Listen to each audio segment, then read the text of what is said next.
बिस्मिल्लाहिर्रहमानिर्रहीम। अस्सलामुअलैकुम नाज़रीन कराम, नई वीडियो में आपको खुश आमदीद कहते हैं। इमरान खान की गिरफ्तारी का प्लान नंबर 2 या फिर इसे अगर प्लान बी कहा जाए तो ये कहना गलत नहीं होगा। ये प्लान तैयार कर लिया गया है और इमरान खान को इस वक्त इस्लामाबाद से बहुत बड़ा बुलावा आ चुका है और जिस तरह लाहौर हाई कोर्ट में पेशी मजबूरी बन गई, उस तरह से इस्लामाबाद बुलाने का जो एक मंसूबा है वो भी मंजर आम पर आ चुका है। जबकि दूसरी जानिब कुछ बड़ी इंटरेस्टिंग डेवलपमेंट्स हैं। नून लीग के अंदर टूट फूट तो आपके सामने है।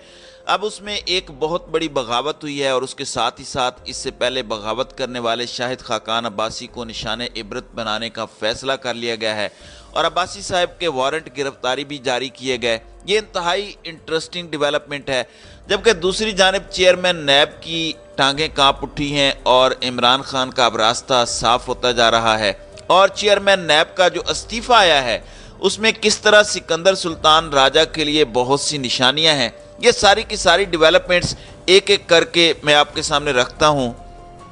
नाज़रीन इकराम, सबसे पहले मैं आपको ये बता दूं, हमने पहले भी बताया था कि एक बहुत बड़ा इस्तीफ़ा आने वाला है और उस इस्तीफ़े के हवाले से खबर मंजर आम पर आ चुकी है, कन्फर्म हो चुकी है कि नैब के साबिक चेयरमैन आफ्ताब सुल्तान ने ओहदे से इस्तीफ़ा दे दिया है और उसकी वजह भी बताई है। गुफ्तगू करते हुए साबिक चेयरमैन नैब आफ्ताब सुल्तान का कहना था कि मैंने कुछ दिन पहले इस्तीफ़ा दिया था और मुझे कुछ चीज़ों के बारे में कहा गया जो मुझे कबूल नहीं थी। उन्होंने बताया कि मैं शराइत के साथ काम नहीं जारी रख सकता, मेरा इस्तीफ़ा कबूल किया गया है और हमारा इख्तिताम अच्छे मोड़ पर हुआ है। वज़ीर आज़म ने मेरे लिए नेक ख्वाहिशात का इजहार किया, मेरी भी उनके लिए नेक ख्वाहिशात हैं। आफ्ताब सुल्तान कानून के मुताबिक चीज़ों को करने के हक में थे और उन पर गिरफ्तारियों के लिए दबाव था। Editor investigation the news Ansar Abbasi के मुताबिक आफ्ताब सुल्तान ने किसी की ख्वाहिश पर काम करने से इनकार किया था। वो नहीं चाहते थे कि वो साबिक चेयरमैन नैब जावेद इकबाल की तरह का किरदार अदा करें। नाज़रीन इकराम, आफ्ताब सुल्तान का ताल्लुक पुलिस सर्विस पाकिस्तान से है और वो ग्रेड 22 के ऑफिसर हैं। आफ्ताब सुल्तान डीजी आईबी समेत दीगर अहम ओहदों पर भी तैनात रहे। आफ्ताब सुल्तान ने साबिक चेयरमैन नैब जावेद इकबाल की रिटायरमेंट के बाद जुलाई 2022 को नैब की सरबराही संभाली थी। चेयरमैन नैब के ओहदे से मुस्ताफ़ी होने वाले आफ्ताब सुल्तान का कहना है कि अपने काम में मुदाखलत बर्दाश्त नहीं करता। चेयरमैन नैब ने अलविदाई जो हेडक्वार्टर में खिताब था उसमें कहा कि फ़लाँ के भाई को छोड़ दो, फ़लाँ के भाई को पकड़ लो, ये मुझे कहा गया। उसके पास प्लाट है, अपनी अरबों रुपए की प्रॉपर्टी और एक प्लाट वाले को पकड़ लूँ। यानी उन्होंने बड़ी अहम बात की। उन्होंने कहा कि नैब अफसरान से कहता हूँ कि आइन को माने और इदारों की ना सुने। ना कुछ लेकर आया था और ना ही कुछ लेकर जा रहा हूँ। उनका ये कहना था कि नैब के 99% लोग अच्छे हैं, 1% में मसला है। नैब अफसरान गैर कानूनी और गैर आइनी अहकामात ना माने। ये कौन अहकामात देता है, ये अहम सवाल है। फिर इनका कहना है कि मुल्क के 2 सूबों में आइन के मुताबिक इंतखाबात कराए जाएं और आने वाली नई हुकूमतों को तस्लीम करें। नैब को ईमानदारी से चलाया है, किसी की मुदाखलत कबूल नहीं की। पीएम ऑफिस से जारी बयान में कहा गया है कि चेयरमैन नैब आफ्ताब सुल्तान ने ज़ाती वजूहात की बिना पर इस्तीफ़ा पेश किया। दूसरी जानिब पीटीआई रहनुमा फवाद चौधरी का कहना है कि आफ्ताब सुल्तान ने उनके काम में मुदाखलत के खिलाफ इस्तीफ़ा दिया है। तहरीक इंसाफ ने चेयरमैन नैब आफ्ताब सुल्तान के इस्तीफ़े का खैर मकदम किया। फवाद चौधरी ने समाजी राब्ते की वेबसाइट ट्विटर पर चेयरमैन नैब आफ्ताब सुल्तान के इस्तीफ़े पर रद्द अमल देते हुए कहा कि चेयरमैन नैब का इस्तीफ़ा फाशिस्ट निज़ाम के टूटने की तरफ बड़ा कदम है। आफ्ताब सुल्तान ने उनके काम में मुदाखलत के खिलाफ इस्तीफ़ा दिया। जिन 22 अफसरान को पंजाब में मुदाखलत के लिए लगाया गया वो खुद को इस निज़ाम से अलहदा करें। ये मुल्क और ब्यूरोक्रेसी दोनों के मफाद में है। फवाद चौधरी ने कहा कि चीफ इलेक्शन कमिश्नर के लिए चेयरमैन नैब के इस्तीफ़े में बड़ा पैगाम है। चेयरमैन नैब का इस्तीफ़ा तहरीक इंसाफ के मौक़िफ़ की तौसीक है। निज़ाम एहतसाब की तबाही एनआरओ देकर लाए गए مجرموں کا کلیدی یہ ہدف ہے۔ مجرموں نے سازش سے اقتدار ملتے ہی سب سے پہلے نیب کو تباہ کیا۔ اپنے 1100 ارب کی چوری بچانے کے لیے نیب قوانین میں شرمناک ترامیم کی۔ ادارے مجرموں کے اشاروں پر کھیلنے کی بجائے آئین اور قانون کی بالادستی کی راہ اختیار کریں۔ ان کا کہنا تھا کہ کٹ پتلی راج انشاءاللہ جلد اختتام کو پہنچے گا، انجام کو پہنچے گا۔ ریاست اور عوام کو آگے بڑھنا ہے۔ ظاہری بات ہے اس میں میسج ہے ان تمام افسران کے لیے جن کی فیلڈنگ لگائی گئی ہے پنجاب کے اندر۔ آپ دیکھیں ایک سی سی پی او ہے غلام ڈوگر، یہ واپس آئے تو اس پر الیکشن کمیشن اجلاس بلا رہا ہے ایک بندے پر کہ اس کے ہوتے ہوئے شفاف انتخابات ہو سکتے ہیں کہ نہیں۔ پاکستان تحریک انصاف نے 25 لوگوں کے نام دیے اور یہ وہ لوگ ہیں جنہوں نے 25 مئی کا ظلم کیا اور 17 جولائی کے جو الیکشنز ہیں اس کے اندر پاکستان تحریک انصاف کے مطابق دھاندلی بھی کی۔ اب ان میں سے 16 لوگوں کو واپس لگا دیا گیا، اس پر الیکشن کمیشن سویا ہوا ہے۔ اب یہ الیکشن کمیشن صدر کو آنکھیں بھی دکھا رہا ہے۔ آپ دیکھیں کہ یہ عمران خان کے موقف کی کتنی بڑی فتح ہے اور اس طرح سے مزید پریشر ماؤنٹ ہوگا کیونکہ یہ نظام اب آخری سانسیں لے رہا ہے، یہ آخری ہچکی ہو سکتی ہے کیونکہ یہ نظام نہیں چل سکتا۔ اب یہاں پر نون لیگ میں آپ کو بتایا کہ بغاوتوں کا سلسلہ تو چلتا رہتا ہے۔ اب مریم نواز اور نواز شریف کے ترجمان محمد زبیر جو ہیں ان کا کہنا ہے کہ 25 ارکان کی کابینہ بہت زیادہ ہے، کوئی بھی اسے سپورٹ نہیں کر سکتا۔ مطلب یہ اس سے الگ ہو کر یہ کہنا چاہ رہے ہیں کہ ہم اس سب کے حق میں نہیں ہیں۔ انہوں نے کہا کہ آدھے سے زیادہ کابینہ ارکان کو کوئی سہولت نہیں دی جا رہی۔ رہنما مسلم لیگ نون محمد زبیر نے کہا کہ نون لیگ کے زیادہ تر کابینہ ارکان بغیر تنخواہ اور مراعات کے کام کر رہے ہیں۔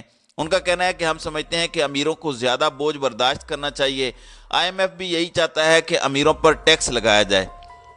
اچھا ویسے ایک خبر آئی تھی کہ آئی ایم ایف نے پاکستان سے کہا ہے کہ غریبوں پر بوجھ نہ ڈالو اور امیروں پر ڈالو۔ اس خبر کے بعد ہمیں ڈوب مرنا چاہیے ہماری حکومت کو، اگر رتی برابر ان میں غیرت ہو۔ یعنی یہ گوروں کو بتانا پڑ رہا ہے، اس آئی ایم ایف کو بتانا پڑ رہا ہے جسے آپ کہتے ہیں کہ ہم اس کے چنگل میں پھنس گئے ہیں، وہ ہمارے ساتھ یہ کر رہا ہے وہ کر رہا ہے۔ پھر محمد زبیر کا کہنا تھا کہ بین الاقوامی مارکیٹ میں مقابلے کے رجحان کے باعث ایکسپورٹر کو سبسڈی دی جاتی ہے۔ پھر ان کا کہنا تھا کہ ایکسپورٹ بڑھانے کے لیے صنعتوں کو سبسڈی ملک کے مفاد میں جاتی ہے۔ اب آپ اندازہ کریں کہ ان کے اپنے اندر سے آوازیں جو ہیں وہ اٹھنا شروع ہو گئی ہیں۔ اب شاہد خاقان عباسی، ان کی انٹرسٹنگ بات یہ ہے کہ انہوں نے عمران خان کی گرفتاری کی مخالفت کی۔ مریم نواز تو کہتی ہیں کہ ان کی سب سے بڑی خواہش ہے کہ عمران خان کو گرفتار کیا جائے۔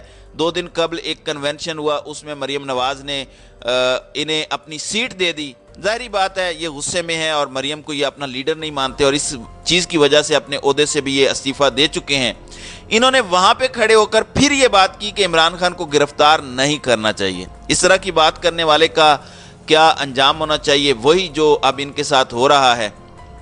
اب شاہد خاقان عباسی کو ایک ٹریلر دیا گیا ہے اور ان کے ناقابل ضمانت وارنٹ گرفتاری جو ہے وہ جاری کیے گئے ہیں۔ احتساب عدالت کے جج ناصر جاوید نے کیس میں عدم حاضری کے باوجود استثناء کی درخواست دائر نہ کرنے پر یہ وارنٹ جاری کیے۔ عدالت نے شریک ملزمہ عظمیٰ عادل کے بھی ناقابل ضمانت وارنٹ جاری کیے۔ احتساب عدالت نے ایل این جی کیس میں شاہد خاقان عباسی کو طلب کیا لیکن ان کی جانب سے ان کے وکیل بھی عدالت میں پیش نہیں ہوئے۔ بعد ازاں شاہد خاقان عباسی کے وکیل ظفر اللہ کی جانب سے احتساب عدالت میں وارنٹ منسوخ کرنے کی درخواست دائر کی گئی جو احتساب عدالت کے جج ناصر جاوید نے قبول کی۔ عدالت نے سابق وزیر اعظم شاہد خاقان عباسی اور عظمیٰ عادل کے وارنٹ گرفتاری منسوخ کیے۔ اچھا اب عمران خان کی گرفتاری کے پلان بی پر آ جاتے ہیں۔ ان کو پتہ ہے کس طرح عمران خان کو زمان پارک سے 2 دن پہلے نکالا گیا جس کا مقصد گرفتاری کرنا تھا۔ اب یہ سوچا جا رہا ہے کہ لاہور ہائی کورٹ میں تو گرفتار نہیں کیا جا سکا، اب لمبا سفر کروا کر گرفتاری کا کوئی بہانہ پیدا کیا جائے۔ اب خبر یہ ہے کہ اسلام آباد ہائی کورٹ نے الیکشن کمیشن کے توشہ خانہ فیصلے کے خلاف احتجاج پر درج مقدمے سے دہشت گردی کی دفعات خارج کرنے کی درخواست پر عمران خان کو بائیو میٹرک کے لیے پیش ہونے کی ہدایت کی ہے۔ اسلام آباد ہائی کورٹ میں عمران خان اور علی نواز آوان کے مقدمے کی دہشت گردی کی دفعات خارج کرنے کی درخواست پر سماعت جسٹس محسن اختر کیانی اور جسٹس طارق محمود جہانگیری نے کی۔ मुतलका केस में इस्लामाबाद की इंसदादी दहशत गर्दी अदालत इमरान खान की अबूरी ज़मानत खारिज कर चुकी है। जस्टिस मोहसिन अख्तर कियानी ने इमरान खान के वकील फैसल चौधरी से सवाल किया कि आपने ट्रायल कोर्ट में दरख्वास्त दायर क्यों नहीं की। आप चाहते हैं कि इस्लामाबाद हाई कोर्ट इंसदादी दहशत गर्दी अदालत के प्रोसिक्यूटर को डायरेक्शन दे। जस्टिस तारिक महमूद जहांगीरी के इस्तफसार पर वकील फैसल चौधरी ने बताया कि अभी तक चालान पेश नहीं हुआ। प्रोसिक्यूटर इंसदादी दहशत गर्दी अदालत को हमने दरख्वास्त दी है। हमने कहा कि सुप्रीम कोर्ट के फैसले के मुताबिक ये दफ़ा हज़फ की जाए। अदालत ने इमरान खान के वकील से सवाल किया कि क्या प्रोसिक्यूटर को हम हिदायत देंगे। अदालत ने ट्रायल कोर्ट को दरख्वास्त देने से मुताल्लिक कानून पढ़ने की हिदायत की और सवाल किया कि क्या प्रोसिक्यूटर के पास दहशत गर्दी की दफ़ा निकालने का इख्तियार है। वकील फैसल चौधरी का कहना था कि प्रोसिक्यूटर की ड्यूटी है कि वो देखे कि दहशत गर्दी की दफ़ा लगती है या नहीं। चलान पेश नहीं हुआ, अभी तफ्तीश जारी है। अदालत ने सवाल किया कि तफ्तीश के दौरान कैसे पिटीशन काबिल समात है, क्या प्रोसिक्यूटर ने दरख्वास्त पर कोई ऑर्डर किया है। अदालत ने दहशत गर्दी की दफात हज़फ करने की इमरान खान की दरख्वास्त पर रजिस्ट्रार ऑफिस के एतराज़ात बरकरार रखते हुए फैसला सुना दिया। ख्याल रहे कि रजिस्ट्रार इस्लामाबाद हाई कोर्ट ने दहशत गर्दी की दफात निकालने की दरख्वास्त पर 3 एतराज़ात आयद किए थे। रजिस्ट्रार का एतराज़ था कि इमरान खान ने बायोमेट्रिक नहीं कराई, इंसदादी दहशत गर्दी अदालत में ज़ेर इल्तवा मुकदमे की दस्तावेज़ात मुंसलिक नहीं की, ट्रायल कोर्ट से रुजू किए बगैर पटिशन कैसे काबिल समात है। अब जस्टिस मोहसिन अख्तर कियानी ने फैसला सुनाते हुए कहा कि बायोमेट्रिक के लिए इमरान खान को पेश होना होगा। कल भी इमरान खान की एक जाली पिटीशन सामने आई, उस दरख्वास्त पर भी यकीन नहीं कर सकते। पहले इस केस में मुतलका अदालत से जमानत करा लें, फिर देखेंगे जो भी हालात हों। इमरान खान पहले बायोमेट्रिक करवाएं। अब इसमें दिलचस्प चीज़ यह है कि पता नहीं इमरान खान को इतना ज़रूरी क्यों है बुलाना उम्र के उस हिस्से में जिसमें इमरान खान इस वक्त हैं। अगर कोई दूसरा पाकिस्तानी हो तो उसे रिलीफ मिल जाता है, बायोमेट्रिक वेरिफिकेशन में उसे इस्तिस्ना मिल जाता है, चाहे आप बैंक के लिए भी कुछ कर रहे हों। अब इसमें अपेरेंटली अगर इमरान खान इस्लामाबाद आते हैं तो एक बहुत बड़े काफिले की सूरत में या लॉन्ग मार्च की सूरत में आना पड़ेगा, वरना तो ये गिरफ्तारी डाल देंगे। अब इनके लिए गिरफ्तारी डालना कौन सा मुश्किल काम है, ये तो इस इंतज़ार में बैठे हुए हैं। अब देखते हैं कि आने वाले दिनों में चीज़ें कैसे अनफोल्ड होती हैं। तो नाज़रीन कराम, आपकी इस वीडियो के हवाले से क्या राय है?